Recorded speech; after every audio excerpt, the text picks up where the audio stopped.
yung trial, yung start ng trial? July 28 kami magre-resume. SONA yon ng Pangulo. So umaga ang sesyon, magbubukas ang Senado, mag-organize ang Senado, mag-a-adjourn para pakinggan ang SONA ng Pangulo. Ikalawang araw, Martes, July 29, doon pa lamang siguro mapag-uusapan yung schedule na gagawin ng 20th Congress. Ulitin ko, hindi namin pwede o kayang i-bind ang 20th Congress. Although karamihan ng mga miyembro ng 19th ay nandun din sa 20th Congress, kailangan itong pagpasyahan muli ng 20th Congress either by an affirmative vote or by their silence and acquiescence sa ginawa noong nagdaang Kongreso. Sir, yung target nyo na by October magkaroon ng botohan, doable pa ba yun, sir? Oo. Naniniwala akong kaya pa rin yun dahil 7 articles of impeachment lamang yan at mahabang panahon na rin ang binigay sa magkabilang panig para maghanda. Sinabi ko na yan noon, kung magpapatuloy ang pagdinig at trial, wala kaming papayagan delay dahil nagkaroon na sila ng sapat na panahon para maghanda, magprepara at kunin ang mga ebidensyang kinakailangan nila para patunayan ang kanilang panig. SP, sorry ang kulit, pinapatanong lang po from House. Opo. Kasi nga daw nasa Constitution yung forthwith. So habang nauusog yung pag-convene nyo, hindi raw po ba nagva-violate na kayo sa Constitution, SP? Hindi, pero may karapatan sila na iakyat yan sa Korte Suprema kung tingin nila nilalabag na ngayon sa Ligang Batas. Meron na nga, gaya na sinabi ko, meron ng 2 pending na kaso sa Korte Suprema na dinala ng magkabilang panig. Yung isa gustong pigilan ng impeachment, nag-file ng prohibition, yung kampo ni Vice President Sara. Yung kabila naman na nagsusulong, nag-file ng petition for mandamus para pilitin kami na mag-trial na nung recess pa.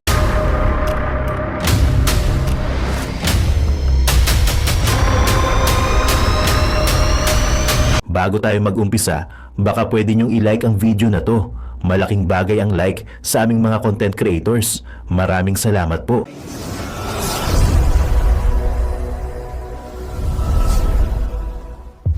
Ng Christmas break. Gutierrez, hindi nag-convene. Makalipas ang 3 buwan, hindi Christmas break, summer break yon. Hindi ko naman yata kayo narinig magreklamo nun, ng mga panahong yon. So ngayon, klaro, may mga partisano na gustong madaliin ito at matuloy na to. May mga partisano na ayaw ito. Ano bang sinabi ko nung simula pa lang? Hindi namin papakinggan yung mga may dalang kulay. Pabor o kontra sa impeachment, pabor o kontra kay VP Sara. Ang papakinggan lamang namin ay yung sarili naming konsensya, diktado ng kung ano ang pinakamaganda para sa ating bansa, mga kababayan at institusyon na naayon sa batas. Sir, yung categorically, sir, can you say na yung decision niyo to delay has nothing to do with the ongoing courting of votes for the Senate presidency of the 20th Congress? I don't see the connection whatsoever. No. So, it has nothing to do with that. Has nothing to do, especially given the fact that the 20th Congress will have a totally different composition. Pero sir, nanliligaw na ba kayo ng suporta sa mga kasamahan nyo? Kasi some are saying na may nangihingi na ng support nila dun sa mga vying for Senate presidency. Nag-uusap, kaibigan ko naman lahat. Pinag-uusapan ng trabaho, hindi lamang sa 19th, pati na rin sa 20th Congress. Pero ang pananawatingin ko dyan, masyado pang matagal eh. Kung ano man ang sagot ngayon, baka next week, next month, magbago. So, masyadong maaga. Lahat ng mga usapin at pormahan na ginagawa ngayon. So for now, tatlo kayong contender, sir, for Senate presidency. Ulitin ko, kung ano man ang meron ngayon, magbabago at magbabago yan. Next week, next month, isang araw bago. So, imbis na 2 buwan nating pag-usapan, pagdebatihan at may maapektuhan pa tayo, pag malapit na lang. Sa ngayon, masyadong marami pang trabaho nakaambang sa harap ko bilang Senate President ngayon. Sa susunod na 2 linggo, dun muna ako totoo ng pansin. Focus po ba kayo today or in the days to come para maiwasan nga po na sa plenary, impeachment pa rin yung pag-uusapan? Mas gusto ko naman yung plenary. Okay lang naman yung plenary eh. Ang caucus, tatanungin nyo rin naman kung anong pinag-usapan eh. Di ba? Di ba? Mas magandang pag-usapan na lang sa plenaryo para marinig ninyo. Itong focus today, SP. Ulitin ko, walang nakaschedule pero kung may magmumungkahi, pwede naman pag-usapan din. Pero sa akin, hindi ko tatalikuran ang anumang hamon sa plenaryo dahil mas magandang on the record naman talaga. Yung mga pinag-uusapan, hindi lamang para alam nyo, para alam din ang saling lahi, yung mga pinag-uusapan ng Senado ngayon. Among the 12 bills na nalista nyo sa red, kaya bang matapos? Hanggang Sam ang binilang ko over the weekend. Pipilitin namin yung nananatiling 3. Magdedepende yan kung gaano katigas, kung gaano kalambot ang magiging usapan sa BICAM sa pagitan ng Kamara at ng Senado sa ilang mga kontrobersyal na panukalang batas. Kabilang na halimbawa, yung resetting o non-resetting ng barangay and SK elections. Yung blue economy, medyo madugo yun. Parang malabo yung pagka-blue nun. Baka maging brown or gray. Yung mining, mining fiscal dahil doon sa 5 years, pero mukhang may compromise ng nabubuo doon. So, yun lang siguro. All the rest na, sir. All the rest mukhang kakayanin naman namin. Ngayon nga, naaprubahan namin hopefully on second reading yung right of way na kailangan para doon sa MRT na ginagawa natin sa ngayon at maraming mga kalye na kailangan pang gawin kaugnay ng connectivity natin. Yung right sizing, optimization, I should say, kailangan din mahabol ngayon para ma-third reading next week. Yun lang naman yung mga, again, yun yung mga kailangan naming sundan na rules sa Constitution na hindi pwedeng maaprubahan agad yung mga bill. Sir, kakayanin na paratify yung BICAM report Hanggang next week, yes. Bakit? Hopefully sa weekend magtatrabaho sila over the weekend para magkasundo yung BICAM. How about yung pwedeng mga i-adapt na lang dyan, yung Senate version or House version? Sana. Yun ang pinakamagandang paraan sana. Yung optimization, yun ang inaasahan namin mangyayari sana. Yung 99-year lease, yun ang inaasahan din namin sanang mangyayari. Pero dun sa iba, may BICAM siguro talaga dapat na mangyari dyan. Wala pang approved on third reading ang Kamara. So wala pang counterpart measure yan. Hindi pa sila nag-nominate ng BICAM members. So yung optimization, di ba dugo yan? Hindi nyo kinakount? Hindi, dahil lahat ng mga probisyon na kinakailangan para bigyan ng proteksyon at seguridad, yung security of tenure ng mga empleyado ng pamahalaan ay nakapaloob na ron. Kabilang na ang pagkakaroon ng sapat na bilang ng kinatawan sa anumang board na magpapasya kaugnay sa optimization ng anumang ahensya ng pamahalaan. Sir, any comment doon sa decision ni Presidente na i-postpone muna yung EDSA rehabilitation? Tama lang para sa akin dahil kulang pa ang pagpaplano tila dito ng DPWH. Masyadong matagal ang 2 o 3 taon para gawin yan. Kawawa naman ang ating mananakay. Kawawa naman ang na gumagamit ng EDSA na pinaka-main route natin. Pangalawa, bakit ba sa tagal ng panahon wala silang pin-provide ng mga alternate routes na tatawid sa Pasig River dahil alam naman nilang gagawin ng Guadalupe Bridge. Ang nalalaman ko ay 2 lamang na hiwalay na tulay. Ba't hindi sila gumawa ng Bailey Bridge na magkokonekta, tatawid sa Pasig River upang sa gayon na maibsan yung hirap ng ating mga kababayan kung sakaling gagawin na nga yung Guadalupe Bridge na yan na overdue naman na talaga. Kulang ang naging pagpaplano at paghahanda ng DPWH kaugnay nito sa mahabang panahon na pinospone na ang implementasyon ng proyektong ito. Enough na yung 1 month postponement, sir? I'm sorry? Enough na kaya yung 1 month? To evaluate, yes. Kung tutuloy pa o hindi at kung anong kailangan gawin bago ito ituloy. And then dapat mga gumamit ng advanced technology para mabilis yung completion. Ang advanced technology naman, pangunahin na dyan ay ang quick drying na semento na 2-3 araw lamang ay pwede nang daanan ulit dahil ang curing period usually 3 linggo. So bago mo magawa na naman yung kabilang bahagi, kailangan maghintay ng 3 linggo. Di ba nakita mo may mga harang-harang sa kalye? Pero may mga makabagong teknolohiya mula sa Germany at sa iba pang bansa sa Europa na quick drying na, napakabilis ng gawin. Hindi pa siguro kasama din yung teknolohiya kaugnay sa pag-repair ng tulay na maaaring maging mas mabilis na rin gamit ang modernong teknolohiya. Sir, how about yung proposal ni NJB na tapusin na muna yung subway at saka yung personal commuter rate bago ayusin yung EDSA? Okay lang yon. Ang tanong ay ano nga ba yung urgency para gawin na yan? Pwede pa bang makapaghintay pa o hindi na? DPWH lamang ang makakasagot marahil nun. Pero alam ko, noong nakarang administrasyon pa lamang, pinagpaliban na ito. So nagkaroon sila ng ganong kahabang panahon na sana para magplano pero tila hanggang ngayon, Sa katatapos lamang na press conference ng Senate President na si Chis Escudero hinggil sa nakatakdang impeachment trial ng Vice President Sara Duterte ay mukhang laking sampal sa liderato ng Kamara ang kanyang naging pahayag na ayon pa sa kanya sa June 11 na presentation ng Article of Impeachment laban sa Vice President. Kasunod nito ay magko-convey ang Senado bilang impeachment court pero ayon sa kanya ang plenary ang magde-decide kung ano ang rules na i-approve nila at kung ano ang gagawin at kung sakaling ipagpaliban daw mano ng plenaryo ang pag-convey ng Senado bilang impeachment court sa June 11. Ang sabi ni Escudero, maaring oo pero duda raw siya na mangyayari iyon. Ibinahagi pa ng Senate President Chis Escudero sa publiko na pwedeng tumawid sa 28th Congress ang impeachment ng Vice President ngunit wala pa umanong insaktong pagbobotohan ang plenaryo kaugnay dito at anuman ang kanilang desisyon ay hindi pwedeng i-bind ang susunod na kongreso at maaari umanong magkaroon ng ibang pananaw ang 20th Congress. Giit pa ni Chis Escudero na ang desisyon palagi ng plenaryo ang mangingibabaw sa bawat usapin. Dagdag pa ng Senate President, manunumpang muli ang senador judges pagdating ng 20th Congress. Kasunod nito sa July 29, maaaring mapag-usapan ang schedule na gagawin ng 20th Congress para sa nasabing impeachment trial ng Vice President Sara Duterte. Pero ayon na nga ang problema, well pa ni Tito Soto. Hindi nasagutin ng 28th Congress ang anumang mga business ng 19th Congress, kaya't kapag umabot sa 28th Congress ang nasabing impeachment trial ng Vice Presidente ay mababasura lamang ito. Kaya tanong ng ilan sa ating mga kababayan, kaya nga ba dinelay ng Senate President Chis Escudero ang impeachment trial ni Vice President Sara Duterte? Ay natatakot itong baka mapalitan bilang Senate President dahil alam niya ang kanyang mga kasamahang senador ay talagang pro-Duterte at kaibigan pa ng mga Duterte. Komento pa ng marami sa ating mga kababayan, bakit ayaw pa raw aminin ni Escudero na hindi nila kayang ituloy ang impeachment trial at bakit pa aabutin pa ng 28th Congress kung ibabasura lang din naman ito. Pero buwelta pa ng Vice President Sara Duterte na tila tahasang hinamon ang Marcos administration na ituloy na ang impeachment trial niya nang magkaalaman na at magkalabasa na nga ng mga bahong itinatago. Matapos ang balitang ito ay tila wala nang magagawa pang mga alipores ng mababang kapulungan at ni Speaker of the House na si Martin Romualdez na tila iiyak na lamang di umano raw sa tago. Narito ang full video press conference ni Senate President Chis Escudero na siyang tila pumutol sa pangarap ng Speaker of the House ng Kamara. Sabay-sabay nating panoorin ang full video. Unang araw ng pagre-resume ng sesyon para sa susunod na 6 na araw ng sesyon bago tuluyang magtapos ang ika-19 na Kongreso. Inaasahan namin na siksik at maraming mangyayari at magaganap kaugnay ng pagpasa ng mga makabuluhang lehislasyon. Gayun din, iba't ibang usapin na kailangan harapin ng Senado at ng Kongreso bago kami magtapos sa ika-19 na Kongreso.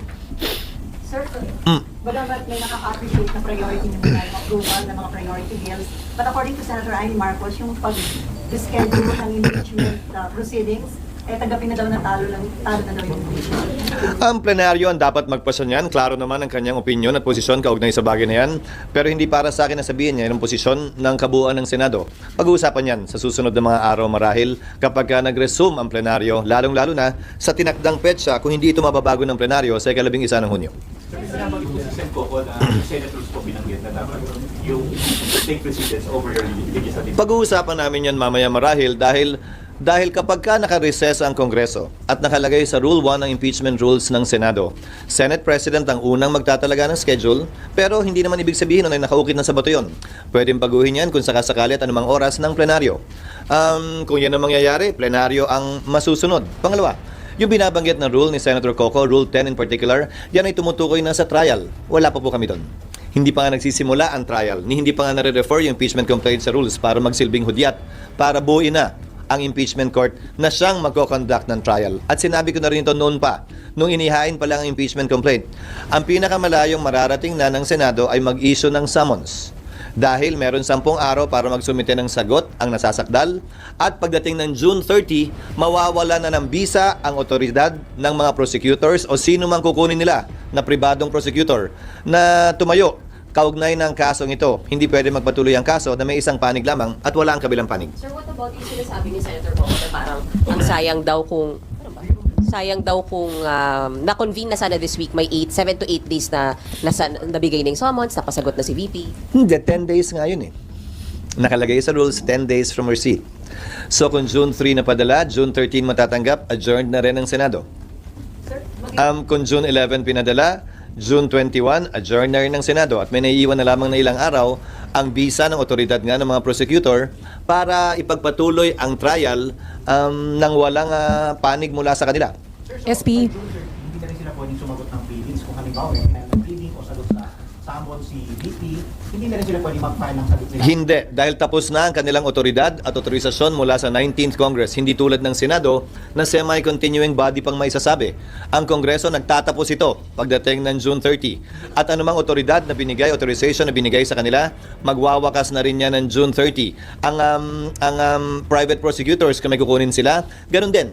Hindi rin pwedeng lumampas ng June 30 dahil kung yung principal na nagbigay sa kanila ng authority by an agent, wala na rin dapat yun. So yung proposed timetable na dati, sira na yun by June 30. Sira na yon by June. Aling proposed timetable? Pre-trial dapat yun. Pre-trial dapat. Hindi na namin babaguhin na nga yung rules dahil nga, kung maalala nyo, siguro mga ilang buwan na ang nakakalipas na sinabi ko, may mga panukalang baguhin yung rules pero sa dulo, maliban na lang nga, ulitin ko, kung ang plenaryo ay magde-decide otherwise, hindi na lang kami magbabago ng rules dahil baka sabihin pinapalitan pa namin to in the middle of the game. So kung ano man yung mga nakatakdang rules sa rules of court ngayon na suppletorily applicable, yun na lamang yun. Dahil tiyak ko, ano man ang baguhin namin sa rules ngayon, may magre-reklamo at magre-reklamo mula sa isa o sa kabilang panig, citing, quote-unquote, changing the rules in the middle of the game. Pero wala nang pre-trial starting June 30. Tama ba? Kasi nga, wala nang kinatawan mula sa kanila. So, ang pinaka pwede namin may padala, which is under the rules, bibigyan namin sila ng puwang na magsumite ng written interrogatories, which is part of pre-trial. Ibig sabihin nun, tatanungin na nila lahat ng gusto nilang tanungin mula sa kabilang panig, sasagutin ng kabilang panig, magtatanong din yung kabilang panig, sasagot din, hanggang doon na lang yun. Kung sasagutin nila, dahil pwede nilang piliing wag sagutin at wag pansinin yung written interrogatories na ipapadala ng magkabilang panig. And then the written interrogatories will be used during the trial proper? Yes, kung anong admissions man ang ginawa doon, magagamit yon ng magkabilang panig pagdating ng paglilitis. SP, since move na ng June 11, Yes, Nimpa. yes, yung reading ng articles of impeachment, sa June 11 na rin lahat mangyayari yung pag... Lahat-lahat na. Ngayon, bakit? Meron kaming rule kaugnay ng 3 days bago namin ma-third reading ang isang panukalang batas. Pag hindi namin na second reading yan this week, hindi na namin mata-third reading yan next week. So time is of the essence insofar as passing certain bills are concerned na para mahabol yan sa 19th Congress. Kumbaga, yung pwede namin gawin ngayong linggo, hindi na namin pwedeng gawin next week kung gusto pa namin itong humabol. Sa kabilang banda, yung pag-issue ng summons, whether June 3 yan or June 11, pareho lamang naman ang epekto dahil yung panahong bibigay sa nasasakdal kay VP Sara para sumagot, babagsak na rin sa petsa na wala ng sesyon ang Senado at ang Kongreso. Sir, kasi So, walang tatamaan, walang mapapaboran kaugnay nito. ang point ni Senator Pimentel, hindi naman kayo aabutin ng 1 o 2 oras sa pagpapabasa ng articles of impeachment during session at yung pagkukundi ninyo as impeachment court kung matutuloy sana bukas. Hindi naman yan nalalaman pa kung anong mga punto ang i-raise ng iba naming kasamahan kapag binuksan at pinag-usapan na ito. Hindi pa nga nakaschedule para pag-usapan ito sa June 11 pa nga. Sa pagkakaalam ko, itatayo si Senator Pimentel para magtanong kaugnay nito. So hindi pwedeng sabihin ni Senator Coco na maikli lamang yun. Dahil ngayon nga, hindi dapat pag-usapan, mukhang pag-uusapan namin. So lalo na kapag yun talaga ang pag-uusapan, tinitiyak ko sa iyo, mas maraming sasabihin at mas maraming tatayo kaugnay ng iba't ibang punto sa bagay na ito. So, ano yung SP, ibig sabihin iwasan nyo yung mainit na debate dito na makakakonsume Hindi sa ko oras iniiwasan yung mainit na debate. Ikaw naman, ikaw yung nagtanong. I mean- Sabi mo nung una, maikli. Ngayon, ang sinasabi ko, hindi para sa kanya na sabihing maikli lang to o mahaba. Dahil hindi niya kayang pigilan, hindi ko kayang pigilan. Sino man gusto magsalita kaugnay nito. Pero kapag ito'y nagsimula na nga, hindi na namin magagawa yung mga dapat sana namin gawin. Particularly, yung aaprubahan on second and third reading. Dahil yung ibang third reading, kailangan pa ng BICAM. Kailangan pa rin ma-ratify yung BICAM. So, kailangan namin bigyan ng fighting chance man lang na maipasa ito. Ulitin ko, yung trial sa July 28 pa naman, 20th Congress, walang mawawala, walang madadagdag, walang mababawas. Pero itong mga second at third reading, malaki ang mawawala, malaki ang mababawas. Siguro naman, kapag papapiliin tayo sa pagitan ng dalawang pwede nating gawin o dalawang kaling tatahakin natin, doon ka sa mas may magagawa para sa ating mga kababayan. Pero definitely, SP, magkukonvene kayo as impeachment court. Otherwise, pag hindi kayo nag-convene before you adjourn, walang impeachment trial next Congress. Tama ba? Kasama yan siguro sa pagdidebate yan dahil ang dami ko nang napapanood na nagbibigay ng kani-kanyang opinyon. Sa dulo, ano man ang opinyon nila, miyembro man sila ng Senado ngayon o hindi, ano man ang opinyon ko bilang tagapangulo ng Senado, sa dulo, ang susundin naming lahat, ang desisyon ng plenaryo, ng mas nakararami. The plenary of the Senate is the supreme body of the Senate. It gets to decide anything and everything. Although at first instance, it can be decided by the Senate President, but ultimately, it will have to be confirmed and affirmed or rejected for that matter by plenary. So yung Sir, June ako, 11, sir, ibig sabihin sa June 11, Sir, sir, isa na lang. Hindi Ibig po, sabihin, sa June 11, babasahin yung articles of impeachment and then thereafter, magkukonvene kayo sa impeachment court. At doon din namin pagpapasyahan anumang mga motion kung meron mang gagawin, anumang mga objection kung meron man, anumang tanong kung meron man. Ang dulo nun ay magko-convene ng impeachment court kung yan ang magiging pasya ng Senado at i-issue yung summons sang-ayon sa aming rules para bigyan ng panahon sumagot ang Vice President. Pero since So yung postponement to June 11, sa inyo lang po, hindi nyo din tayo makakawa. Nakalagay sa Rule 1 ng impeachment rules, if I may direct your attention, it only refers to the Senate President. The Senate President shall set the date when the prosecutors will present the impeachment complaint. Ngayon, Initially, yung Senate President tulad ng sinabi ko. But plenary can decide otherwise if they should decide to do so. Sir, sabi mo kung pagpapasyahan sa June 11, so ibig sabihin pwedeng hindi matuloy yung Ang dami ko na kasing naririnig ng mga nagsasalita dito na miyembro ng 19th Congress, di ba? So, pakinggan natin lahat yung kanilang mga moson. Kabilang na yung binanggit mo kanina na sinabi ni Senator Amy. So, pakinggan natin lahat at sa dulo, pagbobotohan lahat yan ng mga miyembro ng 19th Congress without prejudice, to the 20th Congress deciding otherwise or in the same light, given the fact that the 19th Congress cannot bind subsequent Congresses or any Congress for that matter. Pero sir, would you insist na... Balik sa'yo, Nimpa. Apa, sorry sir. Pero mag-insist kayo na mag-convene kayo sa impeachment court sa June 11? What do you mean by mag-i-insist, Nimpa? Again, we will decide all of these things in accordance with what the plenary wants and in accordance with our rules. Yung rules namin, plenary din ang nag-decide nun eh. Tandaan mo aaprubahan namin yung rules din. So, plenary ang magde-decide kung anong rules ang i-approve namin at kung anong gagawin namin. In the natural course, yes. Yun ang dapat mangyari. Unless, as I said, may mag-motion, may mag-object, magbotohan, in the end, plenary will decide. But that is what our rules provide. My answer is yes. June 11 SP. Ma'am. Sir, yung June 11 SP, hindi pa talaga siya nakatagasa bato kasi pwedeng pang yung plenary magsabi na wag na mag-convene Nakatagasa sa sa bato in the sense na yun na yung panahon na darating ang mga miyembro ng Kamara dito dahil wala nang ibang petsa pang naiiwan. Huling araw na namin yun. But the convening, meaning pag nag-decide yung plenary na wag mag-convene sa 11, walang magko-convene. Ginawa yan dati Nag-decide doon sa impeachment ni case ni Erap. Nag-decide sila i-convene 6 days after. Sa impeachment case ni Chief Justice Corona, nag-decide sila na wag mag-convene ng Disyembre, mag-convene na lamang ng Enero. So, may mga president naman kaugnay nun. Ang kaibahan lang nito, tatawid ito ng panibagong kongreso. Ulitin ko, ang 19th Congress, no Congress can bind subsequent Congresses. Hindi kami pwede magpasa ng tinatawag nating irrepealable law. Hindi kami pwede magpasa ng isang bagay na hindi na pwedeng galawin o baguhin pa ng susunod na kongreso. So anumang pasya namin ay binding sa amin, pero hindi binding sa susunod na kongreso. So wala nga masiguraduhan yung June 11 SP. Kunwari mag-decide ng plenary today na walang magko-convene sa June 11, then ma-overpower, sir. Kung mag-decide ang plenary today na hindi magko-convene sa June 11. Yes. In theory, yes, but I doubt that. I doubt that that will happen. Wala lang. I doubt lang. Duda lang ako na yun ang mangyayari. Dahil maliwanag naman ang tinatalaga ng rules, maliban na lamang kung may maliwanag at klarong basehan at rason para hindi gawin yun. Pero sa dulo, pagbobotohan pa rin yan. But sir, nothing prevents your colleagues from saying, hindi na naman natin ito matatry, pasa na lang natin sa 20th Congress. Nothing prevents them, yes. As I said, nothing prevents anyone from making a motion, nothing prevents anyone from putting it to a vote, nothing prevents anyone from objecting, but ultimately, it will be debated and put to a vote. So ano yung Ano? Pwede rin po mapaaga. Like this week na. Kung may mag-insist na yun. Pwede naman, pero anong point ng hindi ko pwedeng pigilan, ulitin ko pero anong point na magsaset tayo ng date para nga sana pag-usapan to at magawa yung ibang bagay kung buong linggo pa lang to, yan din yung pag-uusapan natin araw-araw. So, papakiusapan ko sana na hanggat maaari, tapusin namin yung kinakailangan trabaho ngayon. Maliban kasi dun sa mga panukalang batas, nasa dyaryo na rin naman ngayon, mahigit 300 ang kailangan namin i-confirm ng mga opisyal. Hindi lamang mga kalihim, mga opisyal ng Constitutional Commission, pati na rin mga miyembro ng Armed Forces, mga opisyal ng Armed Forces of the Philippines at saka Department of Foreign Affairs na mahigit 1.5 buwan hindi makakapagtrabaho ng buong buo kung hindi sila mako-confirm. SP, kailangan nyo talagang sorry. Yung nga nagbabanggit po na yung mga delays and postpone, eventually, kababagsakan yan, hindi na talaga matutuloy. Hindi ko alam kung anong hugot nila, pero gaya ng sinabi ko, sa dulo, plenaryo magdedesisyon sa lahat ng bagay na ito, Nifa? Yes, SP. Kung hindi kayo mag-convene as impeachment court bago kayo mag-adjourn, magsisis, walang impeachment court. So, walang tatawid sa next Congress. Tama po ba? These are all hypothetical. These are all hypothetical questions. Again, kayo naman nagtanong kayo, may posibilidad ba na hindi? Sabi ko, may posibilidad. Ngayon, lahat na nagtanong, hindi na matutuloy. Hindi naman ganun yun. Di ba? Hindi naman ganun yun. Nagtanong kayo kaugnay noon, sinabi ko may posibilidad, pero hindi ko sinasabing yun ang mangyayari.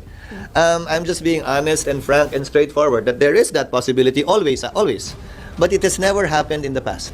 Pero sir, may study na kayo, di ba? Well, once nangyari pala, nung nag-walk out yung prosecutors sa impeachment ni dating Pangulong Estrada, kung maalala nyo, nag-withdraw ang prosecutors doon, Sabi nila, ayaw na nila. At ang sabi ng Senado, isususpend na muna namin to hanggat hindi kayo nagpapakita hanggang nag-EDSA na. Tapos in-archive na lamang yung impeachment. Ganun na nangyari doon, ha? But again, wala namang nagplano, wala namang nagsabi, pero kung tatanungin niyo, posible ba yun ng mga panahong yun? May sumagot naman din siguro, oo. Sir, can you walk us through the process kung paano Gusto mo run na lang para mabilis-bilis tayo. kung paano po ninyo napag-desisyonan na i-move yung After LEDAC. That's why we came out with a notice. That's why we came out with a notice in the afternoon of Thursday, May 29, right after LEDAC. Dahil kaya nga hinabaan ko na yung sulat sa House of Representatives na pinabigay ko sa inyo para doon na nakalagay lahat. At doon na nakalagay yung sagot sa lahat ng pwede niyong tanungin kung bakit. Pero hindi pa kiusap. from the President. No, it did not. Ano yun? Decision ng House at Senate leadership. I was not even able to tell Martin, the speaker, about that. He found out through the letter that I sent him. So sariling decision yun, sir? After consulting some of our members as well. Pero SP, bago niyo po nila bago nyo po nilabas yung parang proposal nyo na calendar months ago, hindi pa po ba alam na may mga ganito karami pang 12 priority bills, may 300 na uupo sa CA? Hindi, dahil yung mga ina-appoint ng presidente, kaya nga ad interim ang tawag, in-appoint niya to in the course of the recess. Hindi naman yun in-appoint ng mga panahong yon. Pangalawa, usually sa LEDAC, nababawasan yung bills na iti-take up dahil hindi naabot. Itong LEDAC na to ang pinag-usapan, ano pa ba yung kayang gawin dahil sayang naman. Advanced stage na yung mga bill at pwedeng ihabol pa sa 19th Congress imbis na magsisimula na naman sa simula pagdating ng 20th Congress. Sir, kung sabihin po pwedeng tumawid sa 20th Congress yung impeachment, meron na ba kayong pag-aaral na ginawa? Kasi malamang yun na maging issue. Paano nyo i-address yun? Meron, may president yan sa US Congress. Ang isang ehemplo din, kayo naman, simula na naman tayo, napag-usapan na natin yan dati. Ang isang example din yan, yung SET. Yung mga kaso ng SET, tumatawid ng Kongreso. Dahil 6 na taon yung term na pinagdedebatihan sa protestang yon. Bagaman nagpapalit ang mga maestrado ng korte, nagpapalit ang mga miyembro ng SET, tumatawid at tumutuloy pa rin siya. Pero wala pang eksaktong pinagbobotohan ang plenaryo kaugnay sa bagay na yan. So, pwedeng pagbotohan yan ng plenaryo ng 19th Congress. Pero ano man ang desisyon namin, hindi pwedeng i-bind yung 20th Congress. So, pwedeng magkaroon ng ibang pananaw yung 20th Congress. Halimbawa, pwedeng sabihin ng 19th Congress, tatawid yan. Pero ang pasya ng 20th Congress, hindi tatawid yan. At i-dismiss nila.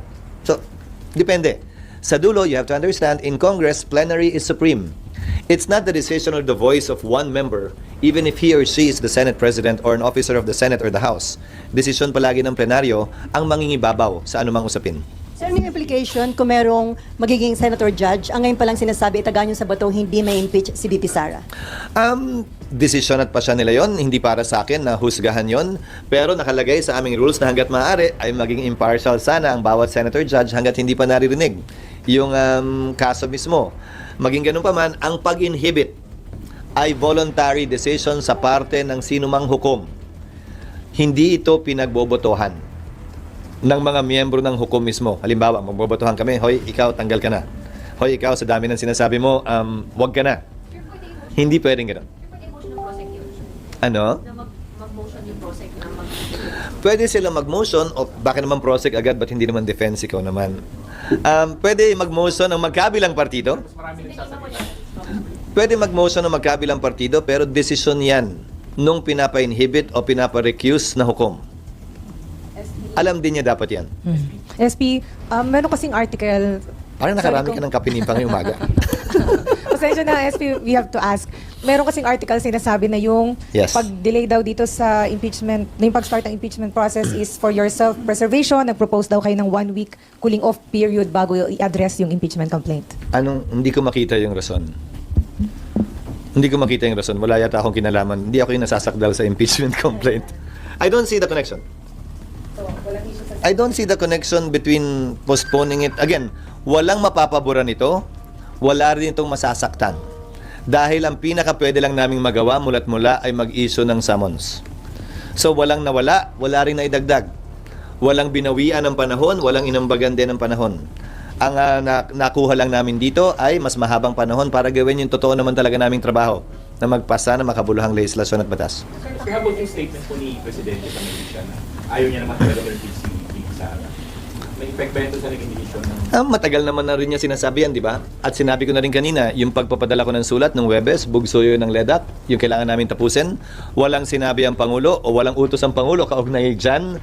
At hindi ko nga rin nasabi kay Speaker Martin, noong nandun pa, dahil nagpasya kami pagkatapos na, nung minamap out na namin yung mga kailangan gawin.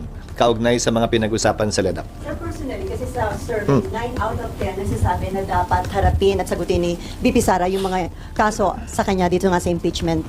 So, sa tingin niyo, better nga na masagot ito ni VP Anong Sara? survey yan? SWS ba yun? 9 out of 10 survey. Parang ang dami kong survey na nakikita na iba't iba ang sinasabi. Bali-baliktad ang sinasabi. So, Ito yung depende na lang. latest survey. No, ang sinasabi ko dahil iba't iba yung survey, mahirap naman magdesisyon base sa survey. Dahil bali-baliktad naman din ang sinasabi ng survey at hindi dyan ang basihan. Hindi yan ang basihan ng anumang pagpapasya ang ginawa ko. Dahil hindi naman ako tumakbo at hindi naman ako tumatakbo. Sir, may mga lawyer yung nagsasabi na di ba nga ako sa Constitution na fourth grade ganyan, violative of the Constitution na okay, you went on break, pero ngayon in session the whole day, bakit hindi pa rin ito? There are pending cases in the Supreme Court, both for mandamus to compel us to convene and prohibition to stop us from convening. Walang TRO, so we are proceeding as we think best. Pangalawa, ibabalik ko na naman. Yung mga prosecutor na congressman na nagrereklamo ng forthwith na immediately, sila nga mismo, hindi nila sinunod yung sarili nilang rules na immediately ire-refer ng SecGen ang lahat ng impeachment complaints sa Speaker para ilagay niya sa Committee on Justice. The SecGen sat on it for 4 months. Kung ang mga prosecutor hindi naman sinusunod yung salitang immediately sa sarili nilang rules, kami forthwith lang naman na nakalagay, hindi naman immediately. Sabi nila pareho daw yun. So, kung yung mga prosecutor mismo ay tila hindi naman nagmamadali at pinipili nila kung saan sila nagmamadali, wala sila sa lugar, madaliin kami ngayon. Pero kasi mas mabigat yung since constitutional provision. Oo, pero nakalagay din nga doon sa forthwith, trial must commence. So, babalik ko sa iyo. ERAP, hindi nag-convene hanggang pagkatapos ng Christmas break. Corona, hindi nag-convene hanggang pagkatapos ng Christmas break. Gutierrez, hindi nag-convene makalipas ang 3 buwan, hindi Christmas break, summer break yon. Hindi ko naman yata kayo narinig magreklamo noon, noong mga panahong yon. So ngayon, klaro, may mga partisano na gustong madaliin ito at matuloy na to. May mga partisano na ayaw ito. Ano bang sinabi ko nung simula pa lang? Hindi namin papakinggan yung mga may dalang kulay. Pabor o kontra sa impeachment, pabor o kontra kay VP Sara. Ang papakinggan lamang namin ay yung sarili naming konsensya, diktado ng kung ano ang pinakamaganda para sa ating bansa, mga kababayan at institusyon na naayon sa batas. Sir, yung categorically, sir, can you say na yung decision niyo to delay has nothing to do with the ongoing courting of votes for the Senate presidency of the 20th Congress? I don't see the connection whatsoever. No. So, it has nothing to do with that. Has nothing to do, especially given the fact that the 20th Congress will have a totally different composition. Pero sir, naniligaw na ba kayo ng support sa mga kasamahan niyo? Kasi some are saying na may nangihingi na ng support nila dun sa mga vying for Senate presidency. Nag-uusap, kaibigan ko naman lahat. Pinag-uusapan ng trabaho, hindi lamang sa 19th, pati na rin sa 20th Congress. Pero ang pananaw at tingin ko dyan, masyado pang matagal eh. Kung ano man ang sagot ngayon, baka next week, next month, magbago. So, masyadong maaga. Lahat ng mga usapin at pormahan na ginagawa ngayon. So for now, tatlo kayong contenders, sir, for Senate presidency. Ulitin ko, kung ano man ang meron ngayon, magbabago yan next week, next month, isang araw bago. So, imbis na 2 buwan nating pag-usapan, pagdebatihan at may maapektuhan pa tayo, pag malapit na lang. Sa ngayon, masyadong marami pang trabahong nakaambang sa harap ko bilang Senate President ngayon. Sa susunod na 2 linggo, doon muna ako tutuon ng pansin. Sir, mag-focus po ba kayo today or in the days to come para maiwasan nga po na sa plenary, impeachment pa rin yung pag-uusapan? Mas gusto ko naman yung plenary. Okay lang naman yung plenary eh. Ang caucus, tatanungin nyo rin naman kung anong pinag-usapan eh. Di ba? Mas magandang pag-usapan na lang sa plenaryo para marinig ninyo. Yung focus na rin. Ulitin ko, walang nakaschedule pero kung may magbumungkahi, pwede naman pag-usapan din. Pero sa akin, hindi ko tatalikuran ang anumang hamon sa plenaryo dahil mas magandang on the record naman talaga. Yung mga pinag-uusapan, hindi lamang para alam nyo, para alam din ang saling lahi, yung mga pinag-uusapan ng Senado ngayon.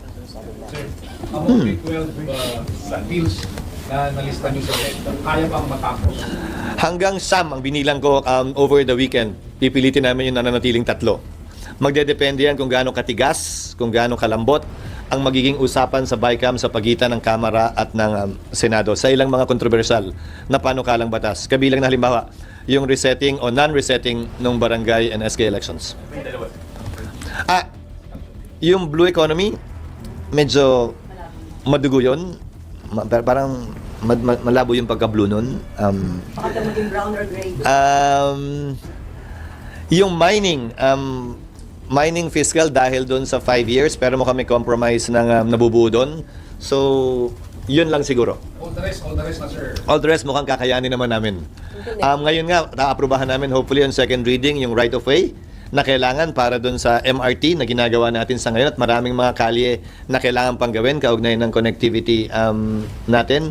Yung right sizing, optimization, I should say, kailangan din mahabol ngayon para ma-third reading next week. Yun lang naman yung mga, again, yun yung mga kailangan naming sundan na rules sa Constitution na hindi pwedeng maaprubahan agad yung mga bill. Sir, kakayanin na ratify yung BICAM report hanggang bago Hanggang next week, yes. Kakayanin. Hopefully, sa weekend, magtatrabaho sila over the weekend para magkasundo yung BICAM. How about yung pwedeng mga i-adapt na lang dyan, yung Senate version or House version? Sana. Yun ang pinakamagandang paraan sana. Yung optimization, yun ang inaasahan naming mangyayari sana. Yung 99-year lease, yun ang inaasahan din namin sanang mangyayari. Pero dun sa iba, may BICAM siguro talaga dapat na mangyari dyan. Wala pang approved on third reading ang Kamara. So wala pang counterpart measure yan. Hindi pa sila nag-nominate ng BICAM members. Pero yung optimization, di ba dugo yan? Hindi nyo kinakap? Hindi, dahil lahat ng mga probisyon na kinakailangan para bigyan ng proteksyon at seguridad, yung security of tenure ng mga empleyado ng pamahalaan ay nakapaloob na ron. Kabilang na ang pagkakaroon ng sapat na bilang ng kinatawan sa anumang board na magpapasya kaugnay sa optimization ng anumang ahensya ng pamahalaan. Sir, any comment doon sa decision ni Presidente na i-postpone muna yung EDSA rehabilitation? Tama lang para sa akin dahil kulang pa ang pagpaplano tila dito ng DPWH. Masyado matagal ang 2 o 3 taon para gawin yan. Kawawa naman ang ating mananakay, kawawa naman ang na gumagamit ng EDSA na pinaka-main route natin. Pangalawa, bakit ba sa tagal ng panahon wala silang pin-provide na mga alternate routes na tatawid sa Pasig River dahil alam naman nilang gagawin ng Guadalupe Bridge. Ang nalalaman ko ay 2 lamang na hiwalay na tulay. Ba't hindi sila gumawa ng Bailey Bridge na magkokonekta, tatawid sa Pasig River upang sa gayon na maibsan yung hirap ng ating mga kababayan kung sakaling gagawin na nga yung Guadalupe Bridge na yan na overdue naman na talaga. Kulang ang naging pagpaplano at paghahanda ng DPWH kaugnay nito sa mahabang panahon na pinospone na ang implementasyon ng proyektong ito. Enough na yung 1 month postponement, sir? I'm sorry? Enough na kaya yung 1 month? To evaluate, yes. Kung tutuloy pa o hindi at kung anong kailangan gawin bago ito ituloy. And then dapat mga gumamit ng advanced technology para mabilis yung completion. Ang advanced technology naman, pangunahin na dyan ay ang quick drying na semento na 2-3 araw lamang ay pwede nang daanan ulit dahil ang curing period usually 3 linggo. So bago mo magawa na naman yung kabilang bahagi, kailangan maghintay ng 3 linggo. Di ba nakita mo may mga harang-harang sa kalye? Pero may mga makabagong teknolohiya mula sa Germany at sa iba pang bansa sa Europa na quick drying na, napakabilis ng gawin. Hindi pa siguro kasama din teknolohiya kaugnay sa pag-repair ng tulay na maaaring maging mas mabilis na rin gamit ang modernong teknolohiya. Pero how about sir, yung proposal ni NJB na tapusin na muna yung subway at saka yung personal commuter rate bago ayusin yung EDSA? Okay lang yon. Ang tanong ay ano nga ba yung urgency para gawin na yan? Pwede pa bang makapaghintay pa o hindi na? DPWH lamang ang makakasagot marahil nun. Pero alam ko, noong nakarang administrasyon pa lamang, pinagpaliban na ito. So nagkaroon sila ng ganong kahabang panahon na sana para magplano pero tila hanggang ngayon, wala pa rin sapat at katanggap-tanggap na plano. Sir, yung po mga ring elections, di ba? So June 11, manunumpa sila as senator judges. What happens after June 30? Kasi their term will expire. Kailangan po nila manumpa ulit? Magsusumpa uli yung mga impeachment judges pagdating ng 20th Congress. Clear po ba dun sa current timeline kung mauusan or hindi? Or July 30 pa din po yun? Yung trial, yung start ng trial? July 28 kami magre-resume. So na yon ng Pangulo. So umaga ang sesyon, magbubukas ang Senado, mag-organize ang Senado, mag-a-adjourn para pakinggan ang sona ng Pangulo.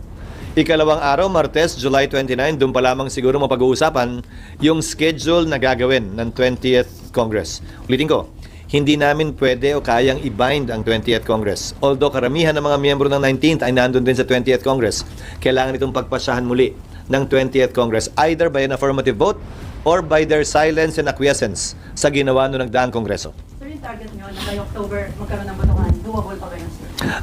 Oo. Naniniwala akong kaya pa rin yun dahil 7 articles of impeachment lamang yan at mahabang panahon na rin ang binigay sa magkabilang panig para maghanda. Sinabi ko na yan noon, kung magpapatuloy ang pagdinig at trial, wala kaming papayagan delay dahil nagkaroon na sila ng sapat na panahon para maghanda, magprepara at kunin ang mga ebidensyang kinakailangan nila para patunayan ang kanilang panig. SP, sorry, ang kulit, pinapatanong lang po from House. Opo. Kasi nga daw nasa Constitution yung forthwith. So habang nauusog yung pag-convenio, hindi raw po ba nagva-violate na kayo sa Constitution, SP? Hindi, pero may karapatan sila na iakyat yan sa Korte Suprema kung tingin nila nilalabag na ngayon sa Ligang Batas. Meron na nga, gaya na sinabi ko, meron ng 2 pending na kaso sa Korte Suprema na dinala na magkabilang panig. Yung isa gustong pigilan ng impeachment, nag-file ng prohibition, yung kampo ni Vice President Sara. Yung kabila naman na nagsusulong, nag-file ng petition for mandamus para pilitin kami na mag-trial na nung recess pa. So these matters are pending before the Supreme Court. They're free to go to the Supreme Court and seek relief if they disagree with what we are doing. So habang walang court ruling, tuloy yung mga proseso dito sa Oo, dahil wala namang TRO na ini-issue ang Korte Suprema or mandatory injunction para sundin namin. Sir, Senator-elect Soto criticized the fact that you made the decision unilaterally without the benefit of a Senate caucus or plenary debate. So, sir, paano yun? Which decision? Yung sa impeachment po, sa delay po Which natin. decision? Delaying the Which nga? Yung 2 o yung 11? 11. Hindi oh. Hindi oh. 11. Alin? Which one? Both. I don't think so. Which one? 11. I don't think so either.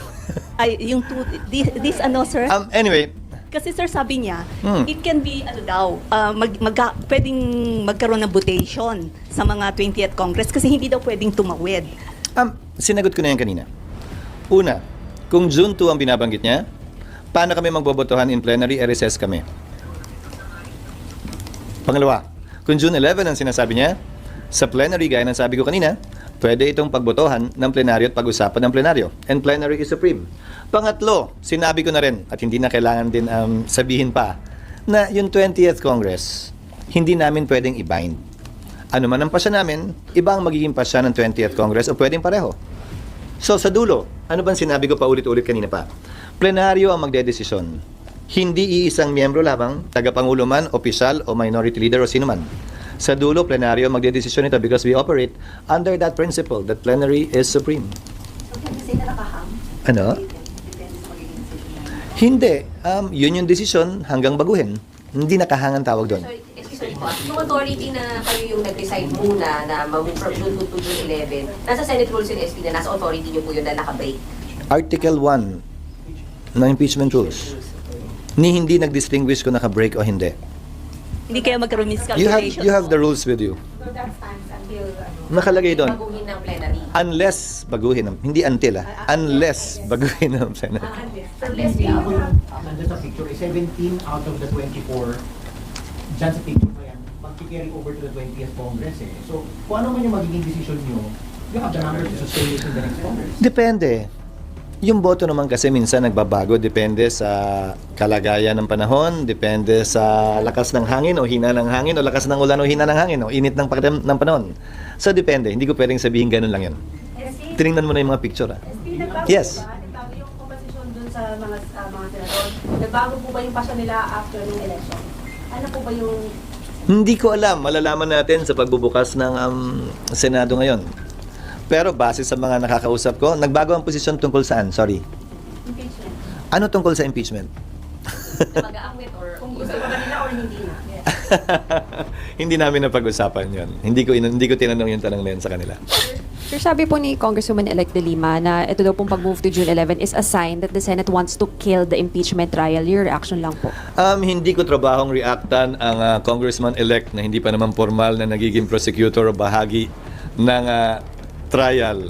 Lalo na at partikular na ito'y pagpapasya ng Senado na hindi kabilang pa at wala pang papel ang Kamara o ang nasasakdal. SP? What happens pagka hindi nagbigay ng... Nakangiti nga eh. Paano pag hindi na padala ng answer si VP dun sa articles of impeachment? What happens? May nakalagay sa rules niyan at mag-suppletorily applicable din ang rules of court. Hindi siya i-declare in default. Anytime pwede siya mag-appear. And a plea of not guilty will be entered in her behalf and the prosecutors will proceed with the presentation of evidence in absentia. But the Vice President at any point in time can send her representatives to represent her in the trial. Pero minsan ba magpapadala siya ng tawag to answer the articles of impeachment? Yung pag hindi wala siyang answer, Ganun nga, maglilipas yung panahon, then magpo-proceed lamang yung presentation ng evidence ng prosecutors when the trial commences after a plea of not guilty will be entered in her behalf. Kasi kung hindi siya sumagot, ang assumption ko, hindi rin magpapadala ng abogado. So kahit walang abogado, on behalf of her, in her behalf rather, mag-enter ng plea of not guilty. SP? Sinabi ni VP na gusto niya bloodbath yung nangyari Hindi para sa akin na komentaryohan din yun dahil upo kami bilang isang impeachment court kung sakasakali. Wala lang. Ang bahagi siguro lamang yun ng ingay ng politika na naririnig natin mula sa magkabilang panig. May mga ganon din namang mga salitang binibitawan yung prosecutors na iba't iba ding mga pananaw kaugnay sa impeachment trial. Ginagamit ang iba't ibang adjective din sa parte nila. SP? For what? Grabe naman yung blood. Hello po, SP. If nagkaroon po sana ng special session during the session break, do you think mas mabibigyan ng time yung legislative measures and then nasunod sana yung original time for impeachment? Yes, but again, under the Constitution, that is up for the President to call. Pinag-usapan na rin natin yan nung recess, hindi ba? Pangulo ang pwede magpatawag ng isang special session, may dahilan man o wala, may rason man o wala. Sa panig at parte ng Senado, bilang Pangulo lang ng Senado, wala akong kapangyarihang magpatawag ng special session dahil kailangan mag-resume din ang session ng Kamara, hindi lamang naman ng Senado. Sir, pagka nag-debate yung 19th Congress sa plenary na hindi na natakit, mas sabi niyo parang up to the plenary, hindi ba mag-a-apply dun yung, yung 1-year ban ng impeachment? Sang-ayon sa desisyon ng Korte Suprema, yung 1-year ban sa ordinary filing ay magsisimula kapag ka ni-refer sa Committee on Justice yung impeachment complaint. Sa extraordinary filing of 1/3, magsisimula yung 1-year ban kapag ka isinumite sa Senado yung pirma ng 1/3. So walang kinalaman yung 1-year ban sa gagawin o hindi gagawin ng Senado. Nagsimula na yon nung pinadala pa lang nila yon sa Senado. So February 5, tumakbo na yung 1 year. Whether mag-resume o hindi, whether mag-trial ngayon o next Congress, nagsimula na yung 1-year ban. Walang kinalaman yon sa pagsisimula o pagkakaantala ng 1-year ban. Sir, di ba may proposed calendar po kayo last time? Pero ngayon po kaya, ano na po yung magiging timetable po natin for the record? 11, ipe-present ng Kamara yung articles of impeachment. Pag-uusapan, pagdedebatihan, at kung wala, ay i-refer yan sa Committee on Rules na magsisilbing senyal at hudyat para i-create ang impeachment court sa 11 din. Susumpa kami, i-convene ang impeachment court, mag-a-approve ng rules, at mag-i-issue ng summons. Doon magwawakas yung procedure na gagawin sa ilalim ng 19th Congress sa June 11. Iintayin namin magbigay ng sagot ang ikalawang Pangulo 10 araw matapos ang matanggap yung summons.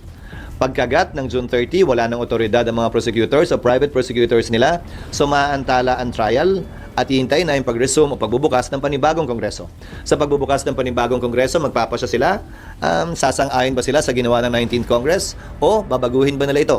They can either reverse it or they can either approve it or acquiesce to it by simply proceeding with trial. Kaya sir, yung electronic submission ng mga replies. That is part of the rules of court right now na suppletorily applicable. Merong view na hindi na namin kailangan amyendahan yung rules namin dahil suppletorily applicable naman yon. Menos away pa, menos issue kaugnay nga sa pwedeng ibato sa amin na changing the rules in the middle of the game. SP, since sinabi nyo na hindi pa i-invite yung 20th Congress, no? Pag nag-convene kayo sa June 11, pagdating ng 20th Congress, can they choose not to convene o convene na kayo?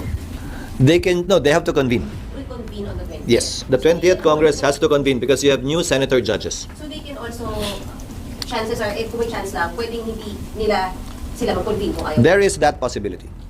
Again, we cannot bind subsequent Congresses. But that is not only applicable to us. All previous Congresses cannot bind subsequent Congresses by virtue of the principle that we cannot pass an irrepealable law. So SP, yung decision doon, simple majority lang. Simple majority, there being a quorum. Okay. And then, sir, yung June 11, yung session, kasi doon mangyayari lahat po, di ba? So, morning or afternoon on June 11? Afternoon. Kasi hopefully, wala naman na kaming hinahabol na ng mga panahong yun. So, na-assume yun na natapos na lahat by June 10, June 11? Wala na rin kaming maaprubahan naman eh. Wala na rin, tapos na yung CA, tapos na lahat. Actually, kahit buong araw na kami magdebate at magbotohan ng paulit-ulit, kakayanin na yun. May quorum pa ba? Meron naman. Palagi namang meron. Hindi naman kami pwede mag-session ng walang quorum. Yes. Kahit mag-convene kayo sa June 11, it does not assure that the 20th Congress will parang pursue with the trial. Kasi hindi nga sila mag-convene. Anong tanong mo ulit? Walang assurance? Walang assurance na tutuloy ang trial ng impeachment sa 20th. Kasi sabi niyo, there is a possibility. Ang problema ko rin sa tanong na yun, kasi ang lalabas niyan, walang assurance na tutuloy eh. Hindi nga ganun yun eh. We cannot bind the subsequent Congress. That's all I'm saying. The next Congress can decide in the same manner or in a different manner. Hindi ko sinasabing walang assurance na hindi tutuloy. I'm not saying that, You're asking questions within the realm of possibilities, You're asking, posible ba? Hindi ko naman pwedeng sabihin imposible. Kasi posible naman talaga. But you cannot quote me and saying na posible hindi na matuloy. Kasi hindi. In the realm of possibilities, everything is possible. But you also cannot assure that the trial will happen on the 20th Congress because they can decide. In the ordinary course of events, it should. Unless, magkaiba yung tutuloy kung gusto nila sa tutuloy kung ayaw nila. Hindi tutuloy kung ayaw nila. Magkaiba yun. Bakit magkaiba? In the ordinary course of events, it should. Unless they decide otherwise. Sir, pwede bang mag-decide na hindi? Kasi constitutional duty ng Senate. Kung hindi sang-ayon yung isang panig sa gagawin ng Senado, malaya silang makakaakyat. Ganun naman yung sistema natin, di ba? Whatever the Senate decides by a majority vote, if you disagree with it, you can question it before the courts. That's how our system works. Hindi naman ito nakukuha sa pilitan. Hindi naman pwedeng magbotohan ng Kamara para pwersahin ng Senado gawin ng isang bagay na ayaw gawin ng Senado. At kung sa tingin ng isang panig, may nilalabag kaming batas o probisyon ng saligang batas, karapatan nilang umakyat sa Korte Suprema at questionin ito. Pero sa ngayon, puro posibilidad lang yung pinag-uusapan at tanong ninyo. Sinasagot ko na nakita natin nangyari yan noon. Sa kalagitnaan ng impeachment, di ba? Noong panahon nga ni Pangulong Estrada, nag-withdraw yung prosecutors. Natuloy ba ang impeachment? Hindi. Sa dulo, in-archive na nga lang yun kasi ayaw na magpakita ng prosecutors. Pero ang must, sir, ang must is mag-convene kayo sa impeachment court before you adjourn. Kailan, anong year ba yung EDSA? 2001? O tamo, tapos nag-election din nun, nalala mo? So, hindi na pag-usapan kung tatawid dahil nag-withdraw na. Nag-EDSA at nag-withdraw na. Pero yung pinag-uusapan nyo ngayon, di ba? Tutuloy ba pag nag-resign? O bakit kung natanggal? Di ba nakatakbo pa nga uli si Pangulong Estrada? Kasi hindi nagdesisyon nun na hiwalay yung issue ng perpetual disqualification sa pagkakatanggal sa pwesto. So we're basically facing the same issues over and over again, but we've seen it happen already. So we shouldn't be surprised at some of the surprises we should be seeing in the next couple of weeks or months. Pero sir, sorry ulitin ko lang. Yes. It's a must. Must na mag-convene kayo sa impeachment court para yung next Congress, doon sila mag-decide kung tutuloy o hindi. Yun ay sang-ayon sa rules namin. Sa pagkakaunawa ko din ng rules namin. Di ba nga, opinion din ni Senator Coco, tutuloy ito hanggang sa susunod. Ang opinion naman ng iba ay hindi tutuloy. Di ba? Kanya-kanya ng opinion yan. Pero sa dulo, ang susundin kung may magmosyon sa bagay na yan ay ang mayoriya ng Senado. Yung hindi sang-ayon sa magiging pasya ng Senado, karapatan nilang umakyat sa Korte Suprema para bigyang linaw yung isyong ito kung may paglabag nga ba o wala. At yun na nga mga kababayan, ano na ang masasabi mo? Kung mayroon kayong hinaing at komento patungkol sa balitang ito, please comment down below. Pag-uusapan natin yan sa comment section.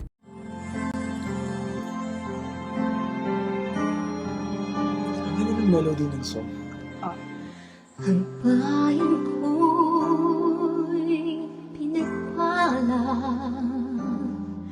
pagkat sa aming pinigay ang isang biyaya na mag-aahon sa hirap at dilim ng kahapon at sa bawat Pilipino'y magtatanggol sa bayan ko dating laganap pang-api at dusa sa aming mga mahihirap ngunit ikaw ay dumating sagot sa aming mga dalangin muli kaming babangon mabuhay ka Tatay Digong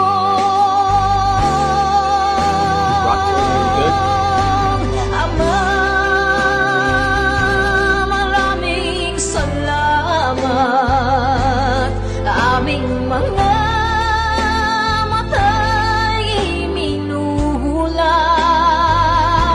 gawain ng masasamay iyong isiniwalat ikaw lang ang pag-asa naming lahat.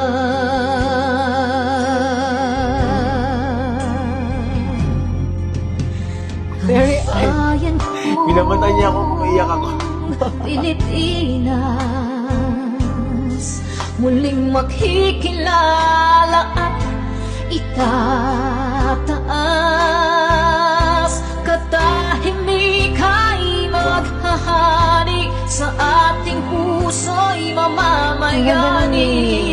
mga ngiti sa labi, di mapapawi.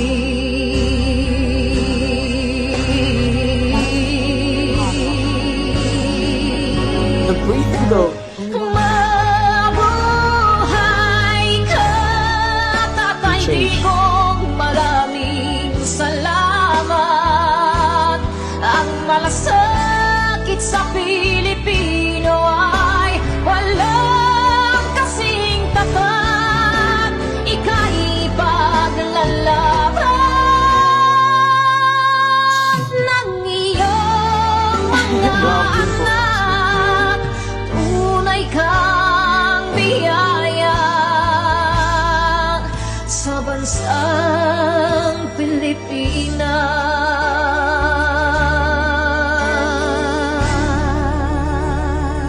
Haba. Gosh. Irene Oika. Nay, ito na yung bayad ko sa isa, ano? O, kunin mo yung isa. Isa muna, iyan, no? Tapos, isa pa, di ba? 4 dapat na sardinas, eh. Yan. 3 na. Pang-4 na sardinas. Okay na.